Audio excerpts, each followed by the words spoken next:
गर्गाचार्य यदुवंश के पुरोहित थे। इन्होंने कृष्ण और बलराम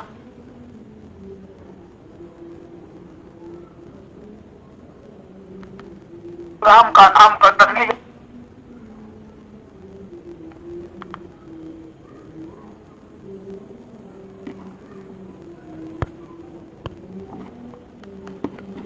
श्रोता प्रेमियों, मैं राम सागर शास्त्री आप लोगों के समक्ष रखने जा रहा हूं दुर्वासा और कृष्ण की कथा। देखिए, गर्गाचार्य यदुवंश के पुरोहित थे। इन्होंने कृष्ण और बलराम का नामकरण किया था। समस्त नंद ब्रज कुमारिकाएं कृष्ण को पति रूप में प्राप्त करने के लिए कात्यायनी देवी की पूजा कर रही थी, परंतु इनके माता पिता दूसरी जगह विवाह करना चाहते थे। गर्गाचार्य ने इस समस्या को सुलझाया। जिस समय ब्रह्मा ने गोप और वत्सों का हरण कर लिया, वो भगवान वत्स और बालक बनकर विनोद करने लगे कि गोप हरण ब्रह्मा जब कीना, तब सोई रूप दया निधि लीना। गर्गाचार्य ने ब्रज में आकर यह चेतावनी दी कि अगले 12 वर्षों तक विवाह मुहूर्त नहीं मिलेंगे, अतः इसी वर्ष कुमार कुमारिकाओं का विवाह संपन्न होना चाहिए। सबने गर्ग की बात मानकर उपयुक्त वरों के साथ अपनी कन्याओं का विवाह कर दिया, जो कि श्री कृष्ण ही थे। कि ब्रज में छायो परम उछाहू, और सब गोपन गए भयो विवाहू। गौतम का नाम सप्तऋषियों में आता है। महर्षि अंधतमा जन्म से अंधे थे, उन पर कामधेनु प्रसन्न हो गई और उस गौ ने इनका तम हर लिया। तब से इनका नाम गौतम पड़ गया। पुराणों में ऐसा भी आया है कि सर्वप्रथम ब्रह्मा जी की इच्छा एक स्त्री बनाने की हुई। उन्होंने सब जगह से सौंदर्य इकट्ठा किया और एक अभूतपूर्व स्त्री बनाई कि ब्रह्मा सुखमा सकल बुहारी, और सुंदर एक बनाई नारी। उसके नक्शे तक सौंदर्य था। हल कहते हैं पाप को। हल का भाव, हल यानी जिसमें पाप न हो, उसका नाम अहिल्या है। ब्रह्मा जी ने अहिल्या की पृथ्वी पर सर्वप्रथम इतनी सुंदर, अहिल्या नाम की पृथ्वी पर सर्वप्रथम इतनी सुंदर स्त्री बनाई कि देवता भी उसे प्राप्त करने की चेष्टा करने लगे। इंद्र तो ब्रह्मा से याचना करने लगे, परंतु ब्रह्मा ने स्वीकार नहीं किया। उन दिनों गौतम घोर तपस्या कर रहे थे। ब्रह्मा जी उनके पास गए और जाकर बोले, या अहिल्या तुम्हें धरोहर के रूप में देता हूं, जब हमारी इच्छा होगी तब हम ले लेंगे। अहिल्या गौतम के आश्रम पर रहने लगी। वह हर तरह से उनकी सेवा करती थी। गौतम धरोहर समझ रहे थे। हजारों वर्ष बाद गौतम अहिल्या को लेकर वापस करने गए कि बहुत काल जब गए ऊपर आई, तो वापस कर न गए मुनिराई। ब्रह्मा ने इनकी ईमानदारी पर प्रसन्न होकर विवाह कर दिया। इनके एक पुत्र सतानंद हुए, जो जनक के पुरोहित थे।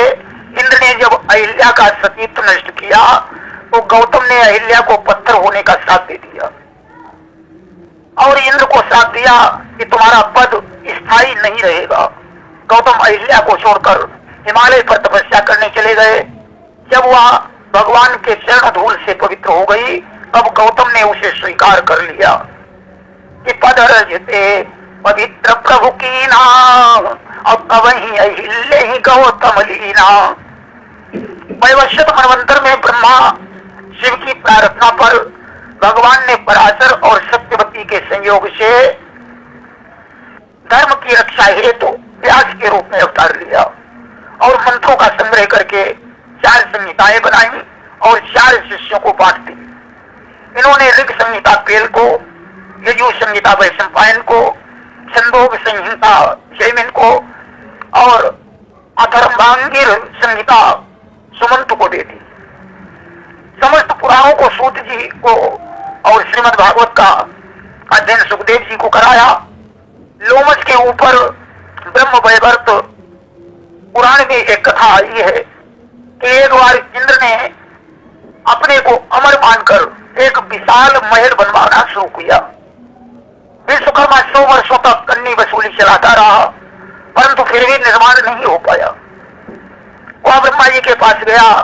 ब्रह्मा जी ने भगवान से प्रार्थना की।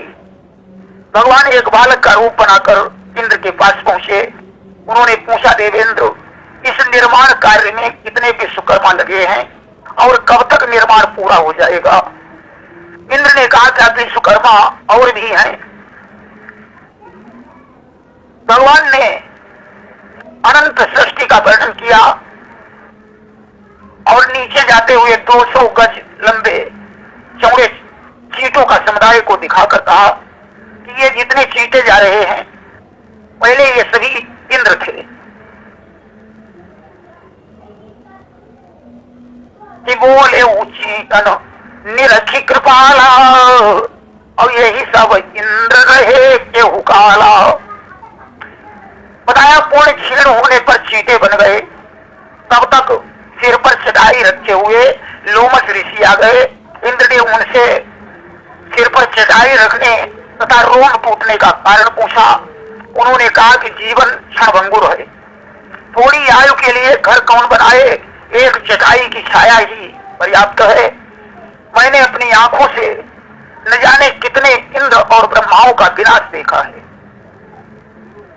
कि हम ही भ्रमत एते दिन भयऊ कि ब्रह्मा अनंत नाश हुई गयऊ। इनकी मृत्यु पर मेरा एक रोम गिर जाता है। यह सुनकर इंद्र ने निर्माण कार्य बंद करा दिया। एक और लोमस जी ने नारद से पूछा कि आप कहां से आ रहे हैं? नारद ने कहा कि मैं नित्य राम रूप का दर्शन करने अयोध्या जाता हूं। लोमस जी काकभूषण की तरह ही नारद को ब्रह्म ज्ञान का उपदेश करने लगे। नारद जी को यह उपदेश उन्हें नहीं रुचा। उन्होंने भगवान से शिकायत की। अब भगवान ने लोमस को श्री मार्कंडेय की तरह माया दर्शन कराया। लोमस ने माया के प्रलय में डूबते उतरते वैकुंठ में पहुंचकर रक्षा की प्रार्थना की। भगवान विष्णु ने कहा कि हम तो एक ब्रह्मांड के पालक हैं और ये माया अनंत कोटि ब्रह्मांड नायक श्री राम की है, अतः आप श्री राम जी की शरण ग्रहण करें। लोमस जी जिस ब्रह्मांड में पहुंचते हैं वहां यही आदेश होता है। तब भटकते भटकते जब वे अयोध्या पहुंचे, सरयू में स्नान किया, रघुनाथ का दर्शन हुआ, त्राही त्राही करके ये चरणों में पड़े, तब माया से छूटे। फिर तो इन्होंने खूब श्री राम का यशोगान किया, जो लोमस रामायण के नाम से प्रसिद्ध है। ब्रह्मा जी के मानस पुत्र हैं। चाक्षुष मनवंतर में इनकी गणना सप्तऋषियों में होती है। दक्ष की कन्या ख्याति से इनका विवाह हुआ। दाता विधाता 2 पुत्र हुए और श्री नाम की एक कन्या हुई। श्री का पाणिग्रहण नारायण से किया। वराह कल्प के 10वें द्वापर में महादेव ही भृगु के रूप में अवतीर्ण होते हैं। कहीं कहीं स्वयं मनवंतर के सप्तऋषियों में भी भृगु की गणना है। 7 इन्हीं के पुत्र हैं। श्रावण भादों में यह भगवान सूर्य के रथ पर निवास करते हैं। एक बार त्रिदेवों की परीक्षा हेतु इन्होंने विष्णु के सीने पर लात मारी। श्री दालभ्य जी ने दत्तात्रेय से भक्ति योग की शिक्षा प्राप्त की थी। अंगिरा ब्रह्मा जी के मानस पुत्र थे। तपस्या से इनके तेज का प्रभाव अग्नि से भी अधिक था। तेज पुंज लखी अग्नि रजाए और प्रथम अग्नि अंगिरा कहाए। अग्निदेव भी जल में रहकर तपस्या करते थे। जब अग्नि ने देखा कि अंगिरा के आगे मेरा तपोबल तुच्छ है, तब वे अंगिरा के पास आए। उन्होंने कहा कि मेरी कीर्ति नष्ट हो रही है, मेरे सामने आप प्रथम अग्नि हैं।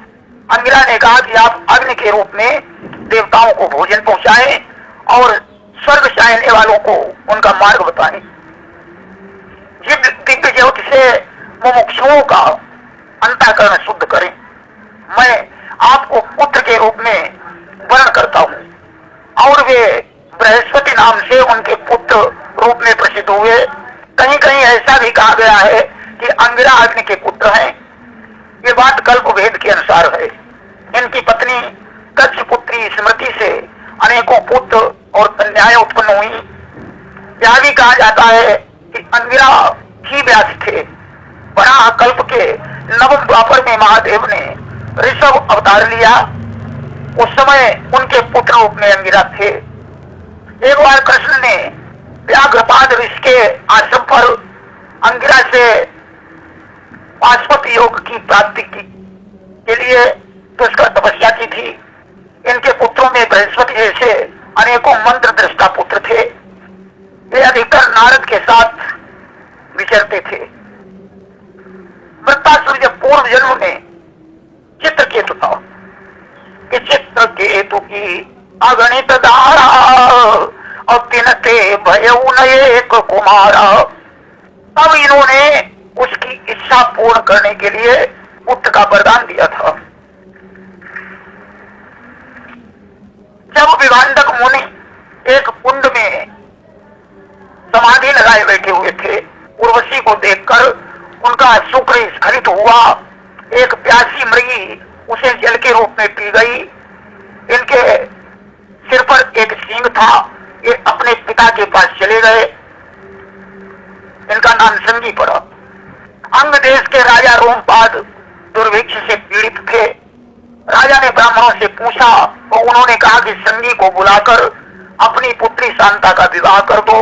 राजा ने पुरोहित और मंत्रियों को भेजा। मंत्री वे उन्हें बुला लाए। उनके पहुंचते ही खूब वर्षा होने लगी। राजा उन्हें अपने महल में ले आए और शांता का विवाह कर दिया। रोमपाद संगी बुलवाई और प्रमुदित शांता सुता गाई। रोमपाद दशरथ के मित्र थे। वशिष्ठ की आज्ञा के अनुसार दशरथ ने संगी ऋषि को बुलाकर पुत्रेष्ठ यज्ञ किया था। दुर्वासा अत्रि के पुत्र थे। दुर्वासा एक बार यह कहते हुए घूम रहे थे कि मैं दुर्वासा हूं, मुझे निवास करने के लिए एक स्थान चाहिए, परंतु याद रखना कि मुझे तनिक भी अपराध पर क्रोध आ जाता है। कि लोक वेद विदित इतिहास जानत सब क्रोधी दुर्वासा। अब भला जानबूझ कर घर बैठे विपत्ति को कौन मोल ले। तीनों लोकों में इन्हें किसी ने नहीं ठहराया। द्वारका में कृष्ण ने इन्हें आदर पूर्वक बुलाकर अपने सदन में वास दिया। कभी तो ये 1000 लोगों का भोजन अकेले ही खा जाते थे। कभी कभी एक बालक की तरह थोड़ा ही खाकर रह जाते थे। कभी दिन भर बाहर निकल जाते थे तो दिन भर लौटते ही नहीं, भोजन धरा ही रह जाता। कभी आधी रात को भोजन मांगते। सर्वसमर्थ भगवान ने सब व्यवस्था की। एक दिन इन्होंने अपने ठहरने के स्थान में आग लगा दी। सब कुछ जलकर भस्म हो गया और स्वयं दौड़े हुए कृष्ण के पास आए। बोले अभी अभी मैं खीर खाना चाहता हूँ। श्री कृष्ण का संकेत पाते कि रुक्मिणी स्वर्ण थाल में खीर परोस कर लाई। दुर्वासा थोड़ी सी खीर खाकर बोले अब इस जूठी खीर को तुरंत अपने शरीर में पोत लो और रुक्मिणी को ये भी पोत दो। इसे खीर रुक्मिणी के संगा और ममया देश मलऊ निज अंगा। भगवान ने वैसा ही किया। इसके बाद दुर्वासा रुक्मिणी को एक रथ में जोतकर उस पर स्वयं सवार होकर कोड़े मारते हुए रथ चलाने लगे। किसी को भयवश कहने का साहस नहीं था। रुक्मिणी थक कर जमीन पर गिर पड़ी तो दुर्वासा रथ से कूदकर दक्षिण दिशा की ओर भागने लगे। पीछे पीछे कृष्ण भी दौड़े और कहते जा रहे थे कि भगवान प्रसन्न हो जाइए। कि रथ ते कूदी याम्यति सिधाए और पाछे कृष्ण पुकारत आए। दुर्वासा खड़े हो गए, बोले वासुदेव तुमने क्रोध को जीत लिया है, अब मैं तुमको प्रसन्न होकर वर देता हूं कि तुम संपूर्ण विश्व को प्रिय हो जाओगे, तुम्हारी कीर्ति अच्छी होगी। तुमने पूरे शरीर में खीर लगाई है, अतः तुम्हारा शरीर समस्त अस्त्र शस्त्रों से अभेद्य रहेगा। परंतु तुमने पैर के तलवे में खीर नहीं लगाई, इसीलिए तलवे निर्भय नहीं आए कि भयऊ अभेद्य अंग सब तोरे, अब तलवे भेद दोष नहीं मोरे। रुक्मिणी से बोले कल्याणी तुमको रोग तथा जरा नहीं स्पर्श करेगा, तुम्हारी अंग कांति कभी मलिन नहीं होगी। इतना कहकर दुर्वासा अंतर्ध्यान हो गए। रुक्मिणी को साथ लेकर कृष्ण घर आए तो देखा कि मुनि के द्वारा जलाई हुई वस्तुएं सुरक्षित हैं। देखिए जावाली एक ब्रह्मर्षि और धर्म नीति में निपुण थे, राजा दशरथ के मंत्री थे। ये राम को मनाने जा रहे भरत के साथ थे। मायादर्श मार्कंडेय को ही कहा गया है। इन्होंने 10 करोड़ वर्ष तक श्री हरि की आराधना करके काल को भी जीत लिया था। 6 मनवंतर का काल बीत गया। वैवस्वत नाम का 7वां मनवंतर में पुरंदर नामक इंद्र इनकी तपस्या से भयभीत हो गया। उसने तपस्या भंग करने के लिए गंधर्व, अप्सरा, कामदेव, बसंत, मलयानिल, लोभ और मद को भेजा। मार्कंडेय हिमालय के उत्तर की ओर पुष्पभद्रा नदी के तट पर स्थित थे। अस्त वे सब मार्कंडेय के आश्रम पर पहुंचे, परंतु हार मानकर लौट गए कि कामदेव युत सकल सहाई, अवहारी मान ग्रह चले ऊपर आई। भगवान नर नारायण के रूप में प्रकट हुए, वरदान मांगने को कहा। इन्होंने माया देखने का वरदान मांगा। भगवान ने माया का दर्शन कराया। एक समय मार्कंडेय समाधि लगाए आश्रम में बैठे हुए थे। इतने में शिव पार्वती नंदी पर सवार होकर आकाश मार्ग से उधर से निकले। पार्वती ने शिव से कहा कि भगवान ये कोई महातपस्वी मालूम पड़ता है, इन्हें सिद्धियां प्रदान कीजिए। इन्हें रखी उमा इनका बखानी और इनका सिद्धि देव सुखदानी। शिव ने कहा कि ये तप के द्वारा कोई सिद्धि नहीं चाहते हैं, इन्हें मोक्ष की भी चिंता नहीं है, फिर भी चलकर संत समागम करते हैं। शिव के पहुंचने पर भी उन्हें पता नहीं चला। तब शिव उनके हृदय में प्रविष्ट हुए। तब मार्कंडेय ने 3 नेत्र 10 भुजा वाले अस्त्र शस्त्र धारण किए हुए शिव की विकराल मूर्ति देखी। आश्चर्य में समाधि टूट गई। मार्कंडेय ने शिव उमा को देखकर प्रणाम किया। शिव बोले कि आपके दर्शन से तो चांडाल भी शुद्ध हो जाते हैं, आपसे संभाषण की तो बात ही अलग है। मार्कंडेय ने कहा प्रभु आपका दर्शन करके मैं कृतार्थ हो गया, और मुझे क्या क्या चाहिए? आप में मेरी अनन्य भक्ति रहे, यही वरदान चाहता हूं।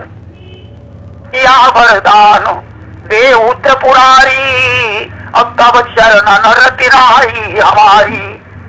एवं मस्तु कहकर शिव पार्वती जी के सहित चले गए।